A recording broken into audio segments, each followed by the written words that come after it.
What's going on, guys? Now, as you all know, in the past I've been very positive and probably been hyping up the launch of Starfield a little bit too much ever since we got a look into the deep dive of the game back in the early parts of the summer. But what I haven't done is gone over some genuine concerns about the game that I have, and I do think there are some serious ones. They might not all come to pass, but if they did, they could cause some serious issues when the game goes live in a few weeks' time. So let's go ahead and get stuck in.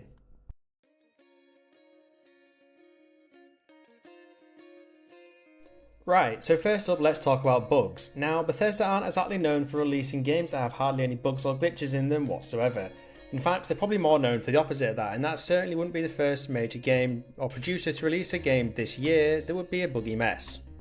Like, if you take a look at Fallout 4 and more recently Fallout 76 in the past, these games were scolded, and deservedly so, for having a bunch of bugs and glitches when they first got released. Now, I know both were eventually sorted out, but the way I see it, if a game has a load of bugs and glitches, it's definitely not ready for release.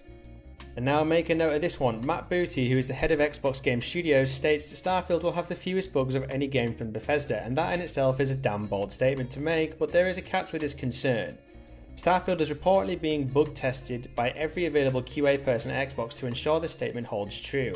So for once, it seems a major game has been given a serious amount of QA time to iron out any issues.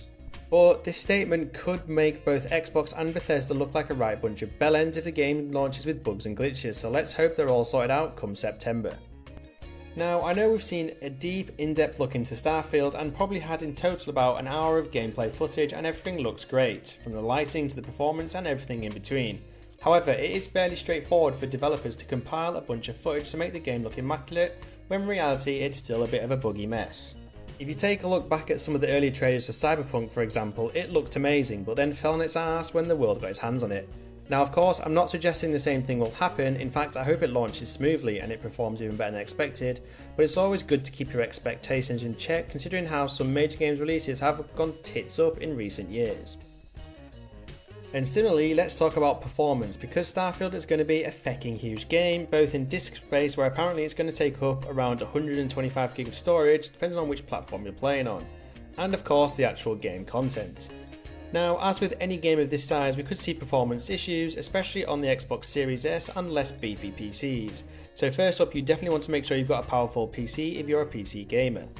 But that's not really my major concern here. The major concern is Starfield is being built using Bethesda's own Creation Engine 2 game engine. And whilst this game engine is actually new, I even think Starfield is the first game using it. That may be incorrect though, but some of it, or a good chunk of the underlying technology here, could be more than 20 years old. Apparently the core technology of Creation Engine 2 comes from a predecessor, Gamebryo, and that was used when Morrowind was released way back in 2002. So this begs the question, is the game engine up to the task where it comes to such a huge game like Starfield, or is it going to shit the bed and be found out when the game gets released in just a couple of weeks?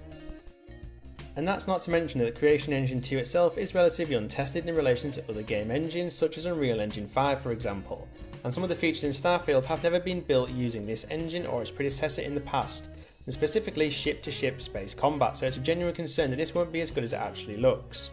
However, of course, I could be wrong. There are also things that have been done in the past but not necessarily done well, such as gunplay. From the Starfield demos we can see that there is a lot of close-up and personal combat that seems fast-paced than say that of Fallout 4, and the gunplay in Fallout wasn't the best, but it was being carried by its VAT systems. So here's hoping the gunplay footage we've seen hasn't been tweaked to make it look fast and fluid, where in reality it's clunky and generally not good. Right, so let's move on and talk about the planets in Starfield, and more specifically around one of its major marketing points, and that is, if you can see it, you can go there. Now, that does sound amazing in all honesty, but we have seen a lot of planets in the showcase look a bit empty and barren.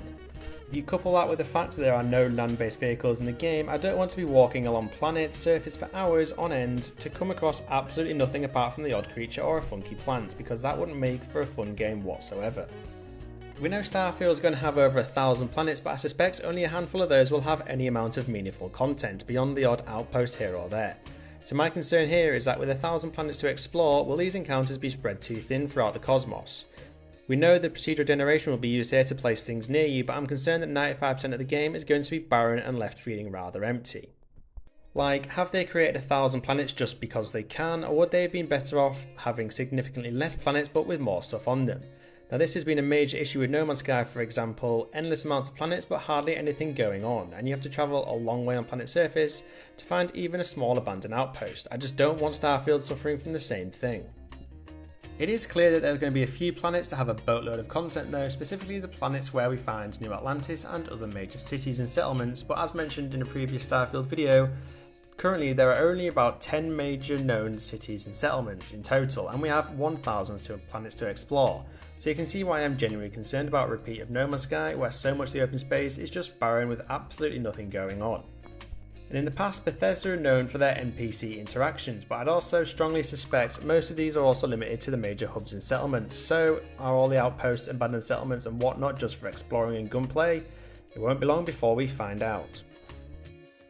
Right, moving on to money. This is another major concern of mine and I'll get straight into it. If you stump up an extra £25 on top of the base price of £60 or $70 in America, you'll get a couple of skins, a soundtrack, a book which won't be that impressive, and 5 days of early access to the game. Now, I absolutely despise companies for giving you so-called early access to the game if you pay more money up front. It really is a load of absolute bollocks. The release date isn't the 6th of September, it's actually the 1st of September, but you just have to pay them more money. And this leads me on to more concerns around microtransactions, because as I said, stumping up more money gives you some skins, and this doesn't bode well at all. If it were a free-to-play game, perhaps sure, but if people are paying upwards of £60 for a game and 25 quid on top of that to get it early, then Bethesda should be including skins and costumes as part of the game that you unlock as you progress through the story, rather than charging them separately for it, and it's something the gaming industry as a whole has been getting away with for far too long in my opinion. And this may not even be limited to costumes and skins either, it could also include things like guns or ship upgrades or whatever else you include in the game. I really hope Bethesda don't stoop so low to include these things as microtransactions, but it's not beyond the realms of possibility, judging by their extra money to get the game early as they call it. Well really, that's the original release date, and you just pay less to get it 5 days later. And another thing, this £25 extra on top will also supposedly include access to the first piece of DLC for the game, and in all honesty, Bethesda should absolutely not be talking about expansions and DLC before the game has even been released, because 100% of the development and test resource should be entirely focused on getting the game out in its original launch state. Now don't get me wrong, DLC is great, and assuming the game is as good as it looks, I will almost certainly be getting any expansion and DLC that come further along down the line. But for now, focus on getting the game launch ready and iron out any issues no matter how big or small, because if the game releases with bugs and glitches while I've been talking about expansions, they're going to lose a lot of trust from players down the line. So let's talk about that hype train, and in the case of Starfield, it is currently full steam ahead and has no signs of slowing down.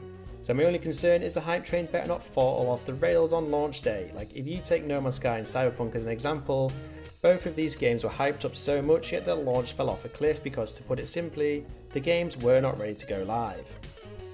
I have a major concern around the same thing happening with Starfield, but we know there have been some delays in the game up until now, and I'm also hoping these concerns won't come to pass.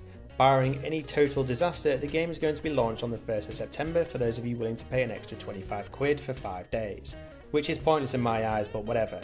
And there will be also no more delays, so between now and then, the team will be working long hours to get the game ready, and I certainly hope it is ready so it lives up to the hype. Now, I know I've gone over some of these genuinely major concerns around the game, but I'm actually very excited for Starfield, and I really hope it is good as it looks when we're finally able to get our hands on it in just a couple of weeks. But at the same time, I'm trying to keep my excitement in check because we've seen far too often in recent years the botched launch of major AAA games. So I'm really hoping none of these concerns mentioned in this video will come to pass and that they're all just misplaced worries.